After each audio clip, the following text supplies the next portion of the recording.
વિદ્યાર્થી મિત્રો, આપણે બે નવી ભૌતિક રાશિ જોઈ. એક કણ પર લાગતું ટોર્ક,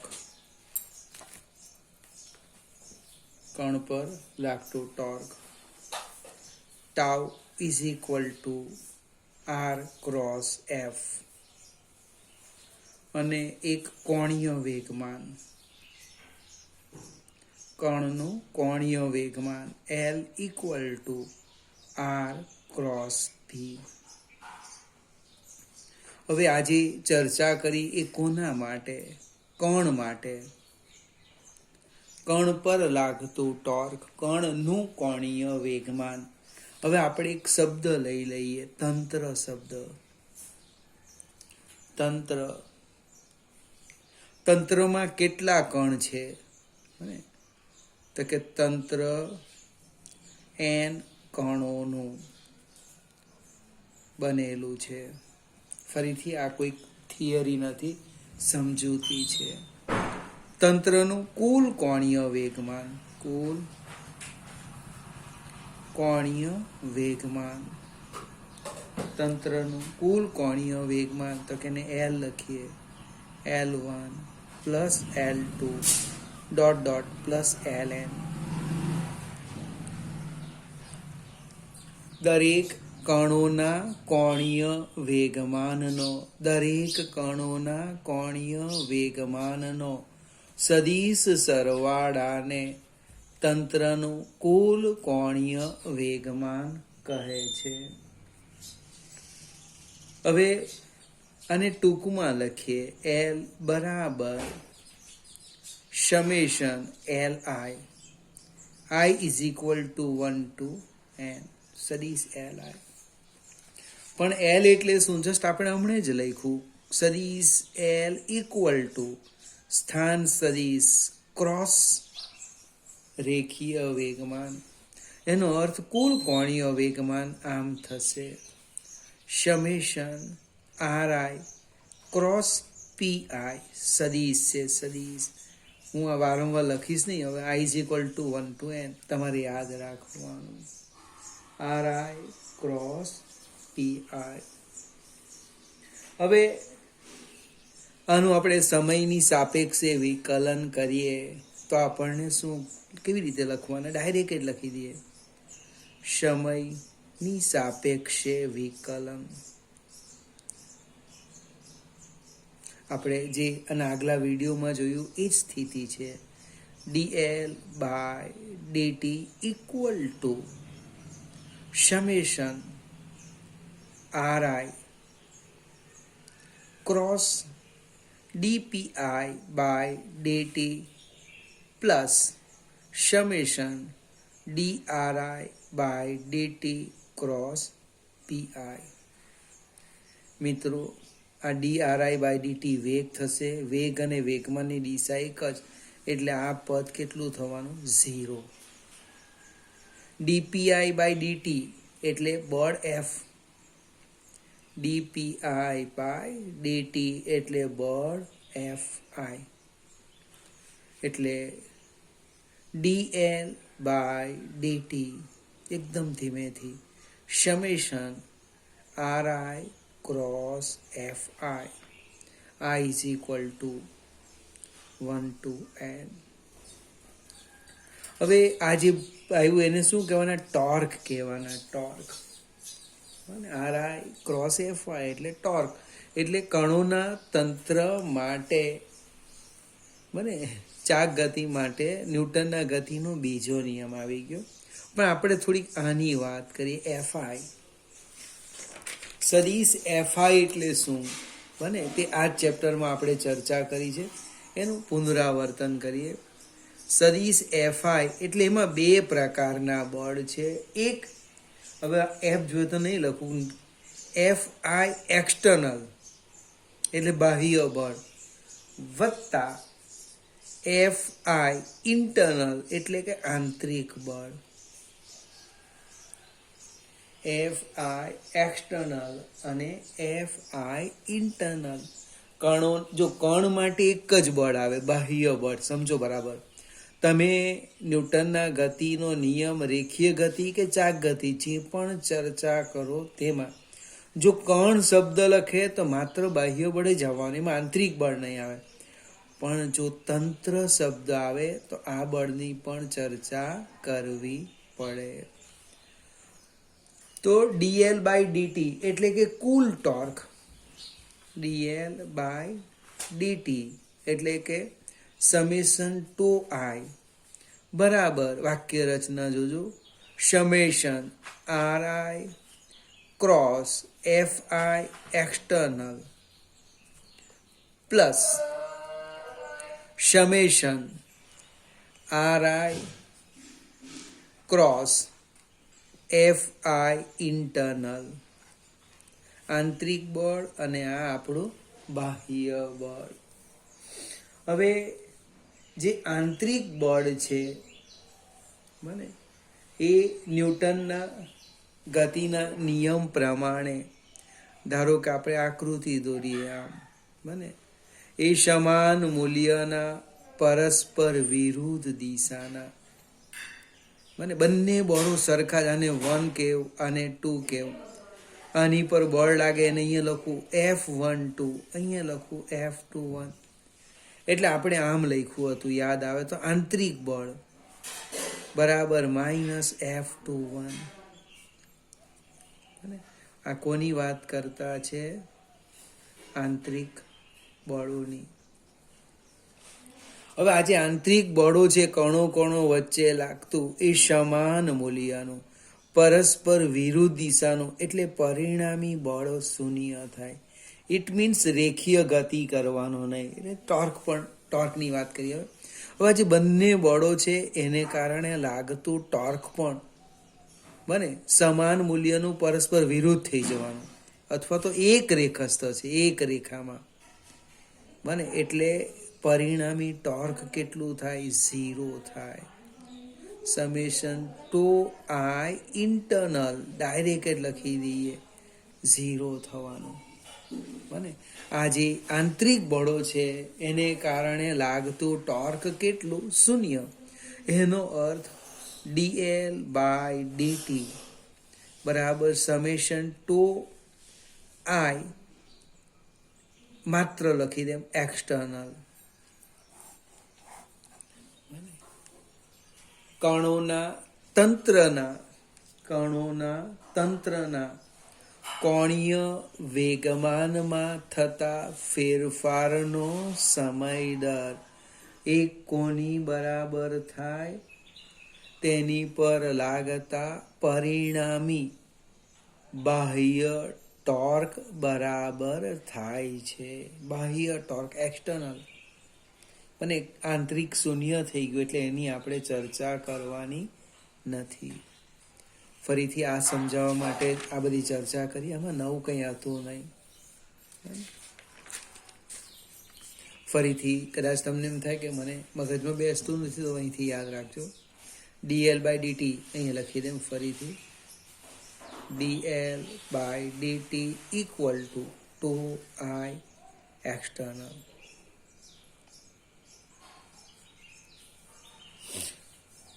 કણોના તંત્રના કોણીય વેગમાનમાં થતા ફેરફારનો સમય દર એ પરિણામી બાહ્ય ટોર્ક બરાબર થાય છે. બાહ્ય શબ્દો જો ન લખો તો ચાલે નહીં. હવે એમાં જ આપણે એક સ્ટેપ આગળ વધીએ. કોણીય વેગમાન સંરક્ષણનો નિયમ. વિદ્યાર્થી મિત્રો, આપણે રેખીય વેગમાન સંરક્ષણનો નિયમ જોયો હતો. એ જ નિયમ છે, નવું કંઈ છે નથી. આશા રાખું કે તમે બોલો અથવા તો મગજમાં વિચારી લેવો. ચાક ગતિ માટે, કણોના તંત્ર માટે મેં ન્યૂટનના ગતિનો બીજો નિયમ લખ્યો. આપણે શરૂઆત અહીંથી કરીએ, આ ઉપર હવે જવા દઈએ. કણોના તંત્ર માટે બને ન્યૂટનના ગતિનો બીજો નિયમ લખ્યો. હવે ટો આઈ એક્સટર્નલ એટલે કે બાહ્ય ટોર્ક હું શૂન્ય લઈ લેમ. બાહ્ય ટોર્ક કેટલું લઈએ? શૂન્ય લઈએ તો શું થાય? જો dl by dt equal to 0. હવે કોનું વિકલન શૂન્ય થાય? તો કે અચળ સંખ્યાનું વિકલન શૂન્ય થાય. એટલે એવું કહે કે l ઇક્વલ ટુ અચળ. વિદ્યાર્થી મિત્રો, તમને એવું લાગે કે મને આ વિકલન શબ્દ ગમતો નથી, તો બીજી રીત પણ છે. જો dl ની જગ્યાએ લખી દેમ delta l by delta t equal to 0. હવે આ ડેલ્ટા t જો અનંત હોય, અનંત, તો આ શૂન્ય થાય, જે શક્ય નથી. ડેલ્ટા t ને અનંત કરવું શક્ય નથી. એનો અર્થ ડેલ્ટા l ઇક્વલ ટુ 0. એનો અર્થ કોણીય વેગમાનનો ફેરફાર 0. એનો અર્થ પ્રારંભિક કોણીય વેગમાન બરાબર અંતિમ કોણીય વેગમાન. આમ પણ સમજાય, તમે જે રીતે સમજો તે રીતે. ફરીથી એને શબ્દમાં લખવાનું છે. તંત્ર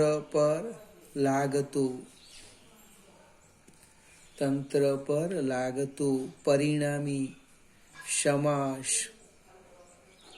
બાહ્ય ટોર્ક શૂન્ય હોય તો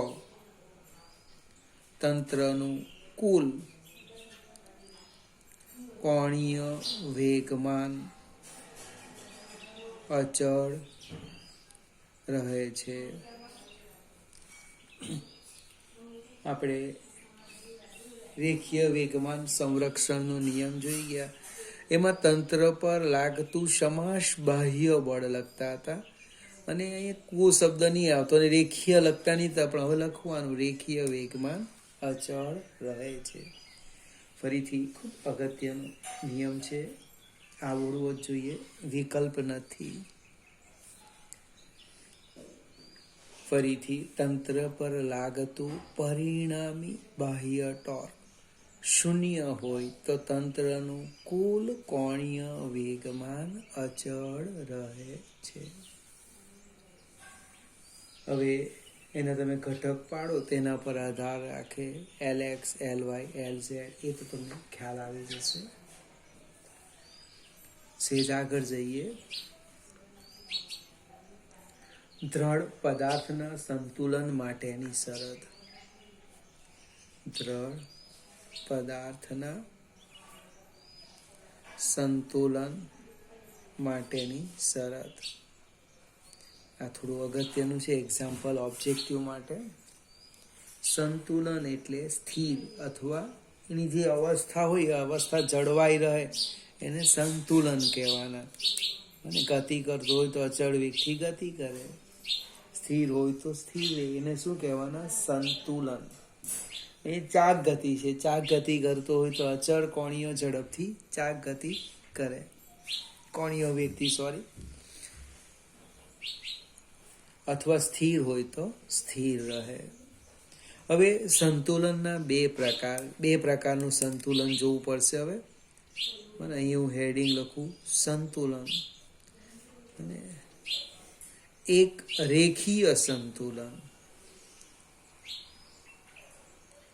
રેખીય સંતુલન અને બીજું છે ચાકગતિ સંતુલન.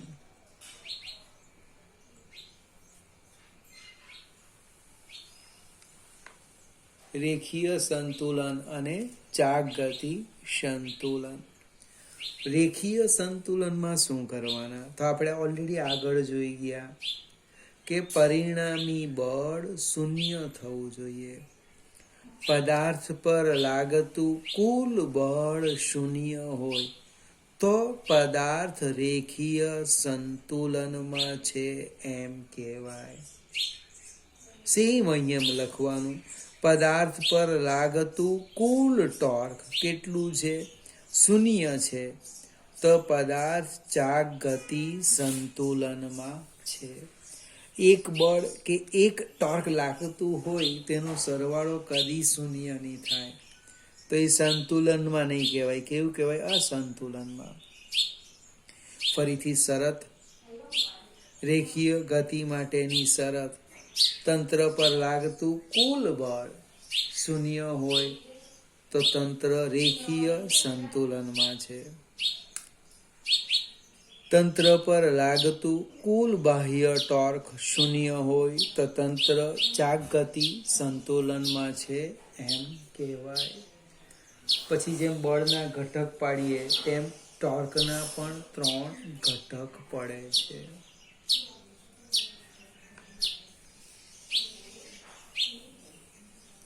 હવે એક બીજો શબ્દ સંતુલનમાં, આંશિક સંતુલન. આંશિક સંતુલન એની વાત કરીએ. આંશિક સંતુલન એટલે શું? તો રેખીય સંતુલનમાં હોય અને ચાક ગતિ સંતુલનમાં ન હોય, અથવા ચાક ગતિ સંતુલનમાં હોય અને રેખીય સંતુલનમાં ન હોય, બને એવી સ્થિતિને આપણે શું કહેવાના? આંશિક સંતુલન. બને ફરીથી આંશિક સંતુલન એટલે 2 સંભાવના. અહીંયા લખું છું, એ રેખીય સંતુલનમાં છે પરંતુ ચાક ગતિ સંતુલનમાં નથી. આ બાજુ લખીએ, એ ચાક ગતિ સંતુલનમાં છે પરંતુ રેખીય સંતુલનમાં નથી. તો આને શું કહેવાના? આંશિક સંતુલન. ફરીથી આંશિક સંતુલનનો અર્થ એ 2 માંથી એકમાં સંતુલનમાં હોય અને એકમાં સંતુલનમાં ન હોય, એને શું કહેવાના? આંશિક સંતુલન. આપણે ઉદાહરણથી જોઈએ. આપણે એક ફિગર લઈએ.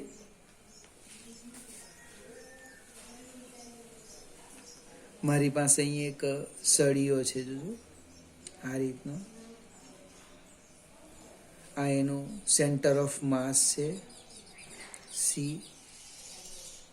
હવે સળિયાના બંને છેડે હું અધો દિશામાં અથવા સમાંતર બળ લગાડું છું. નામ આપી દઈએ AB. આમ બળ લગાડીએ, આમ આ દિશામાં બળ લગાડું. એકદમ ધીમેથી સમજવા પ્રયત્ન કરજો. આ બળ છે F અને આ બળ છે F. આ અંતર છે AC, સ્મોલ a. આ અંતર લઈ લઈએ, સ્મોલ a. આકૃતિમાં દર્શાવ્યા પ્રમાણે અવગણીય દળના સળિયા AB ના 2 મુક્ત છેડા પર એકબીજાને સમાંતર સમાન મૂલ્યના બળો F સળિયાને લંબ રૂપે લાગે છે. હવે તમારું પરિણામી બળ જો, બને C એ તંત્રનું દ્રવ્યમાન કેન્દ્ર છે. તો સમેશન F જો, summation F is not equal to 0. કેમ નથી? તો કે બંને બળો એક જ દિશામાં લાગે, એક જ. ટોર્કની વાત કરીએ. ટોર્ક આપણે પહેલી વાર ચર્ચા કરીએ છીએ, એટલે હું આ રીતે લખીશું. જો આપણે આને હું F1 કેમ સમજવા માટે, F1 બરાબર F અને F2 બરાબર F. એટલે ટોર્ક બને tau equal to tau one plus ટાઉ2. આગળ જઈએ, સદિશ છે બરાબર R1 ક્રોસ F1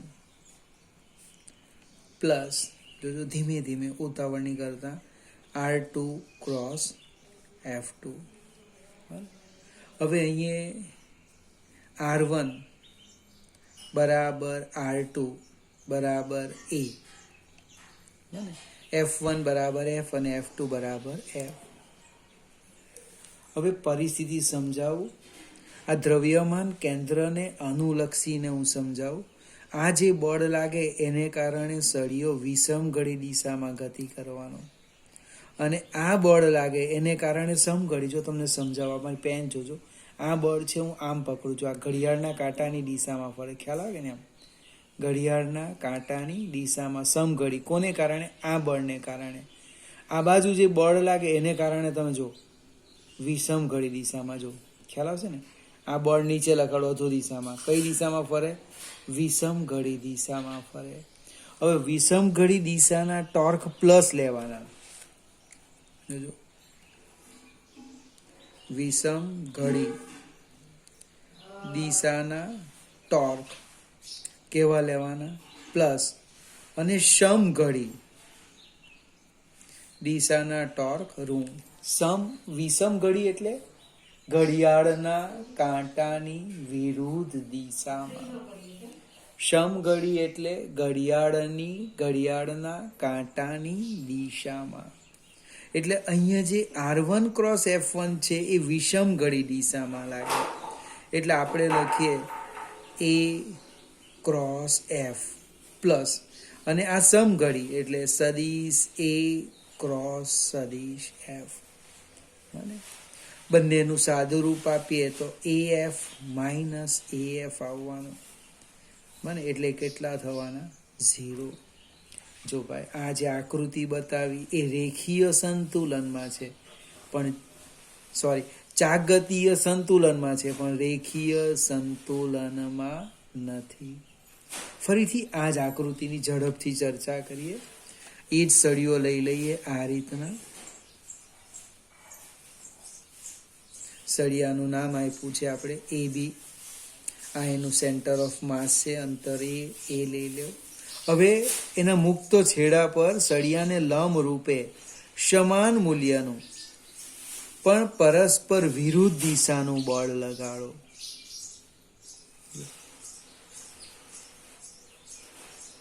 આને લગે F2 is equal two F, અને અહીં F1 is equal two F લખો. હવે તમે આનું જે પરિણામી બળ છે, જો સમેશન F ચેક કરો, કેટલું થાય? 0. Summation F equal to 0. એનો અર્થ કે રેખીય સંતુલનમાં થવાનું. જો આ બંને બળો સમાન મૂલ્યના પરસ્પર વિરુદ્ધ દિશાના, એટલે પરિણામી બળ 0 થયું. ખ્યાલ આવ્યો કે નહીં આવ્યો? એનો અર્થ એ રેખીય સંતુલનમાં છે. હવે આ બળને કારણે જે ટોર્ક લાગે એ કઈ દિશામાં? વિષમઘડી દિશામાં. આમ ફરવાનું, આમ ફરવાનું, આમ. ખ્યાલ આવે ને? આને કારણે કઈ દિશામાં લાગવાનું? વિષમઘડી દિશામાં. જો બંને ટોર્કો એક જ દિશામાં છે એનો અર્થ એવો થાય summation 2 is not equal to 0. એટલે રેખીય સંતુલનમાં છે. રેખીય સંતુલનમાં છે, પણ ચાગતી સંતુલનમાં નથી. એ રેખીય સંતુલનમાં છે, પણ એ ચાગતી સંતુલનમાં નથી, અને આંશિક સંતુલન કહેવાય. હવે ટોર્ક ફરીથી એકવાર સમજાવું. આ છેડા પર બળ લાગે એટલે સળિયો આમ ગતિ કરવાનો, આમ વિષમઘડી દિશામાં. આને કારણે આમ ગતિ કરશે, આમ. બંનેની દિશા એક. એટલે શું લખવાના આપણે? સરવાળ પ્લસ ટોર્ક, એટલે એનું કુલ ટોર્ક 0 થવાનું નથી. એટલે ચાગતી સંતુલનમાં કહેવાય. આપણે સેજ એક સ્ટેપ આમાં આગળ જઈએ, કદાચ ચોપડીમાં તમને ન પણ મળે. હું કુલ ટોર્ક લખું છું. કુલ ટોર્ક જોજો, વાક્ય રચના. આ એક વધારેનું સ્ટેપ છે. કુલ torque tau is equal to tau one plus tau two. એટલે હું સીધું જ લખીશ સદિશ A ક્રોસ સદિશ એફ પ્લસ સદિશ એ ક્રોસ સદિશ એફ. અને આમ પણ લખાય જો એ એફ સાઇન થીટા પ્લસ એ એફ સાઇન થીટા. હવે આ જે સેન્ટર ઓફ માસ છે એને અનુલક્ષીને સળીઓ ચાક ગતિ કરે છે. આ જે ખૂણો છે 90 નો થવાનો, 90 નો. બને થીટા ઇઝ ઇક્વલ ટુ π/2 એટલે sin π/2 1 થશે. એટલે ટોર્કનું મૂલ્ય કેટલું થયું તો કે AF પ્લસ AF, અથવા કોઈક આમ લખે ટ્વાઇસ AF. બને હવે આને શબ્દોમાં બી લખાય જો બે આનો શબ્દ, એનું નામ પછી આપું, આનું શબ્દમાં લખું છું જો. કોઈ એક બળનું મૂલ્ય, બંને બળો સરખા જ છે. બને કોઈ એક બળનું મૂલ્ય ગુણ્યા ટ્વાઇસ એ શું છે? ટ્વાઇસ એ એમ કહેવાય સળિયાની લંબાઈ, પણ આપણે બોલીએ બે બળો વચ્ચેનું લંબ અંતર. કોઈ એક બળનું મૂલ્ય ગુણ્યા બે બળો વચ્ચેનું લંબ અંતર. ફરીથી, ટોર્ક બરાબર કોઈ એક બળનું મૂલ્ય ગુણ્યા બે બળો વચ્ચેનું લંબ અંતર.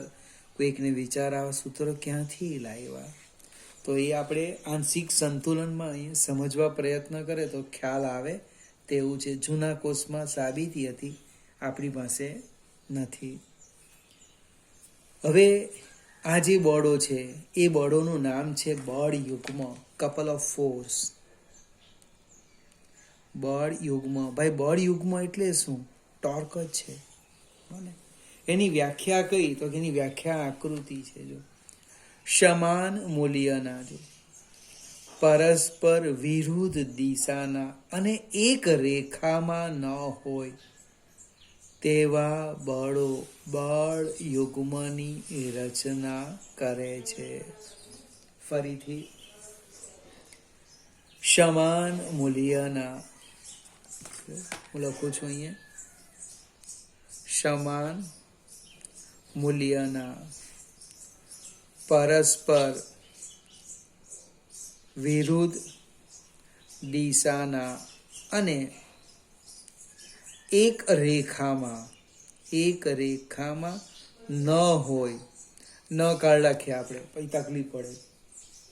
એક રેખામાં ન હોય તેવા બળો બળ યુગ્મની રચના કરે છે. હવે બહુ બધા ઉદાહરણ છે, એ તમારે મને કહેવાના. હું એક ઉદાહરણ આપું. બને ચોપડીમાં એક ફિગર પણ આપેલી છે. આ ફિગર છે. આ જે ઢાંકણ છે એ ખોલવાનું હોય તો આપણે શું કરીએ? બળ યુગ્મનો ઉપયોગ કરીએ. આજે પ્રયત્ન કરજો. બને પકડો, આ જે ભાગ છે આમ પકડેલું ઢાંકણ, આ એક આમ લગાડીને એક આમ લગાડીએ. જો બળ બંને કેવા પરસ્પર વિરુદ્ધ લગાડીએ. પ્રયત્ન કરો તો વધારે ખ્યાલ આવે.